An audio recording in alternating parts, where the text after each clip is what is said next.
So now we're going to look at the RL circuit. So that's a resistor and inductor. So we have our voltage source, our resistor R in ohms, and our inductor L in henries. Our current flow I.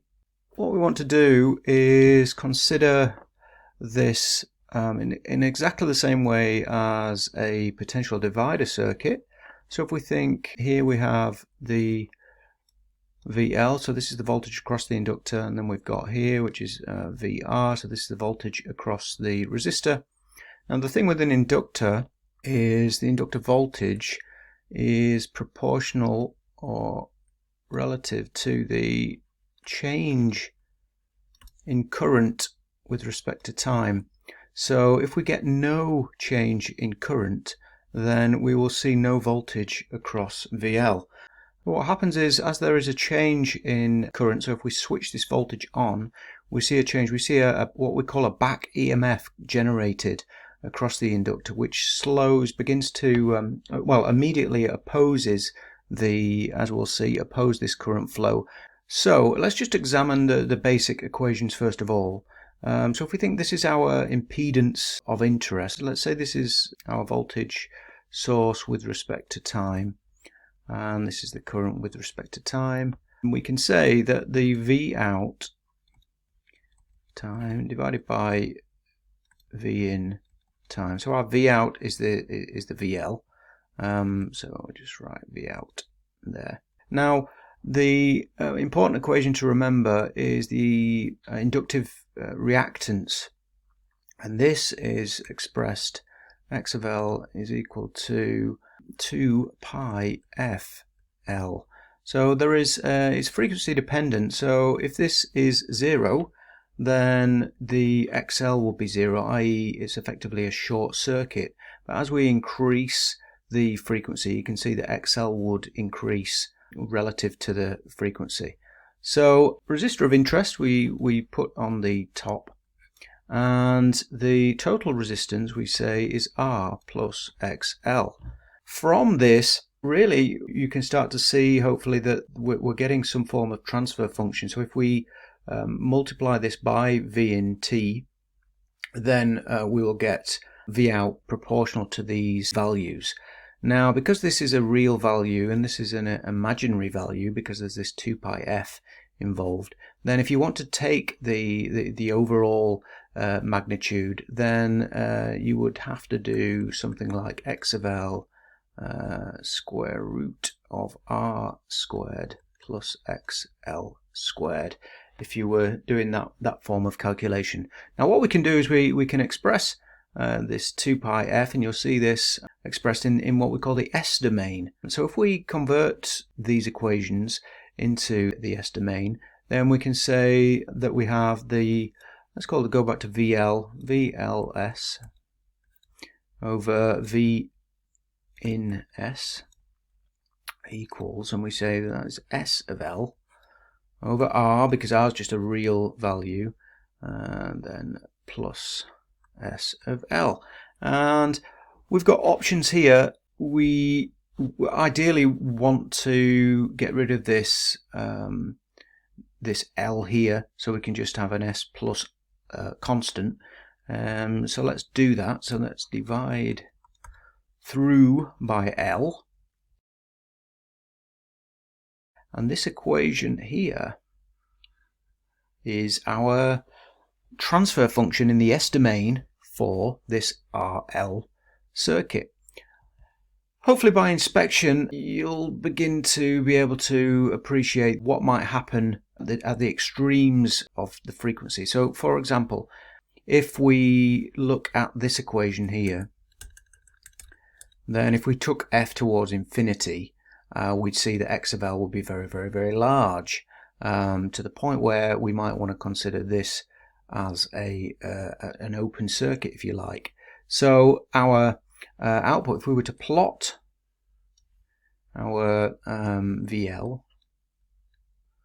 this with respect to frequency, we would see that at very, very high frequencies the V in would equal our VL output, we'd have this type of response, which is a high-pass filter. So what you may have also noticed in the series, if we looked at this circuit, so if we replace the L with a capacitor in this, exactly the same position, this is in fact has this type of response. Essentially the capacitor and the inductor are operating in reciprocal ways. So if you think about XC, this is given as 1 divided by 2 pi F C. So you can see there's kind of a reciprocal relationship between X of L and XC. So if you're asked to specify whether it's something a low or high pass filter, these are the things that you can remember fairly easily. So once we've got our transfer function, then what we're able to do is, if we wanted to, for example, look at the frequency response, when all we have to do really is evaluate this expression and make S equal j omega, omega being the 2 pi f. And what you'll find is you will be able to plot the frequency transfer function h of s for this particular filter arrangement. So what we're also able to do, this gives us the frequency response. What we might want to do is evaluate this expression with regards to this a step response. What do we mean by a step response? If we go from nothing and we just have a step up to a specific voltage level, then how would we evaluate this?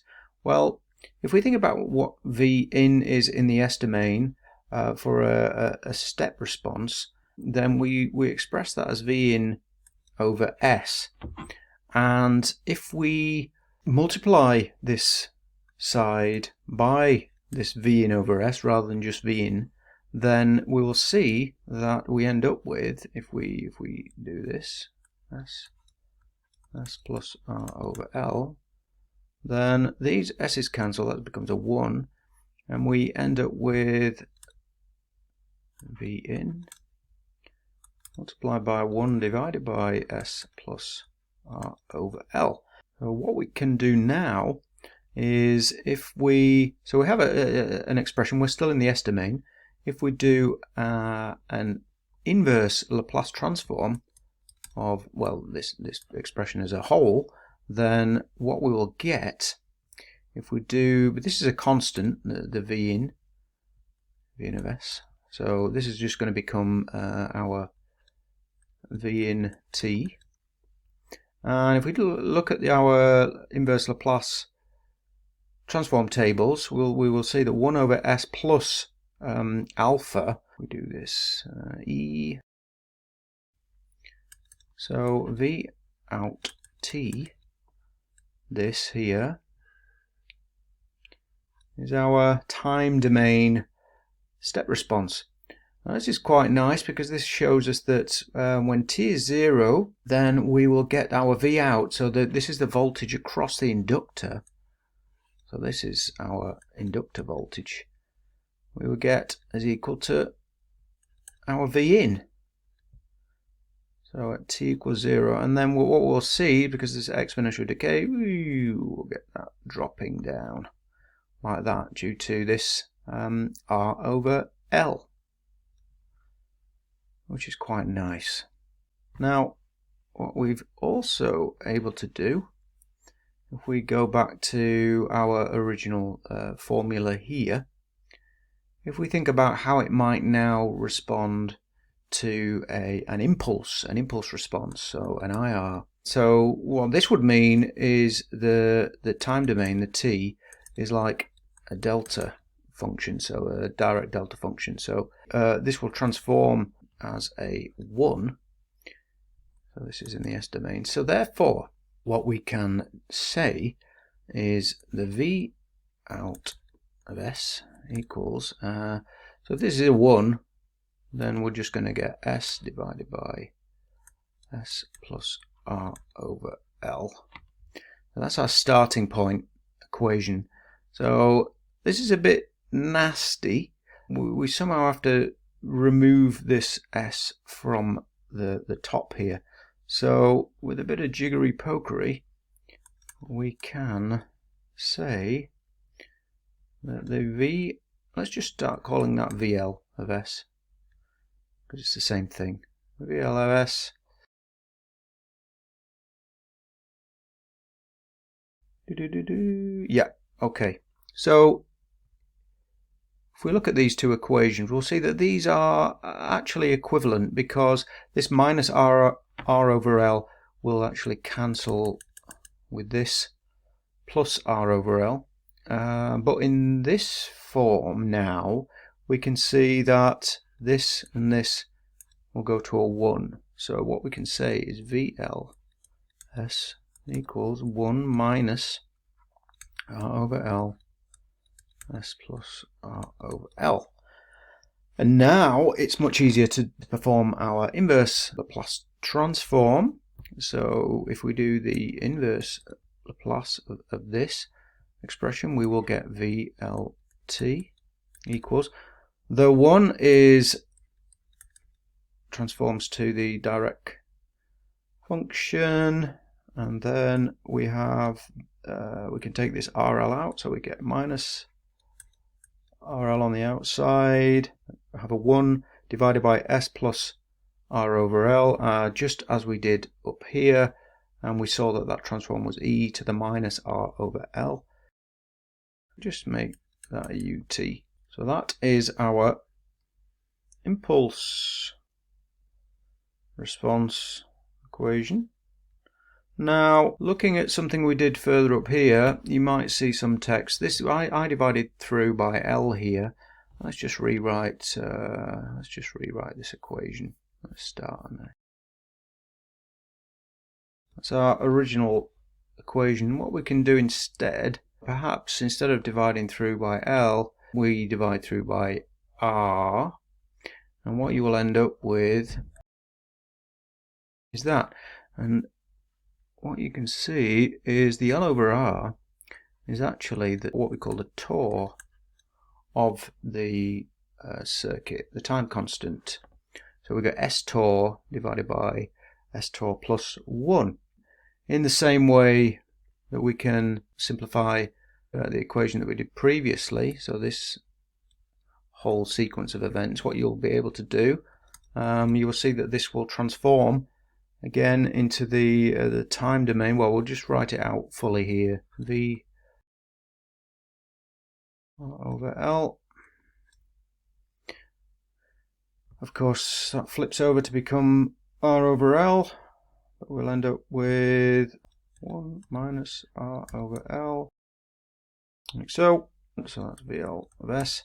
So then if we did the Laplace, then we'd get exactly the same equation. So we get, so all that is equivalent. Whether you divide through by L or divide through by R, you will get the same thing. Okay, so what we've done there is looked at the different transfer functions with respect to evaluating we make S equal J omega, and then we can use different stimuli. So we can feed the circuit with an impulse response, and we can also feed it with a step response. So this here is the step response, and we can see we can end up with expressions in the time domain where we can evaluate the output of VL with respect to those different stimuli. So next, what if we want to express this current IT? So if we consider a voltage loop here, using Kirchhoff's voltage laws, then this voltage must equal this voltage plus this voltage. So if we express it in terms of the currents and the impedances, then we can begin to solve the equation for I. So what I'm going to do now, I'm going to use two approaches. I'm going to use an approach that requires integration, and then I'm going to show you a second approach which uses Laplace transforms into the S domain, and you'll see that it becomes more of an algebraic manipulation to solve the equation for I.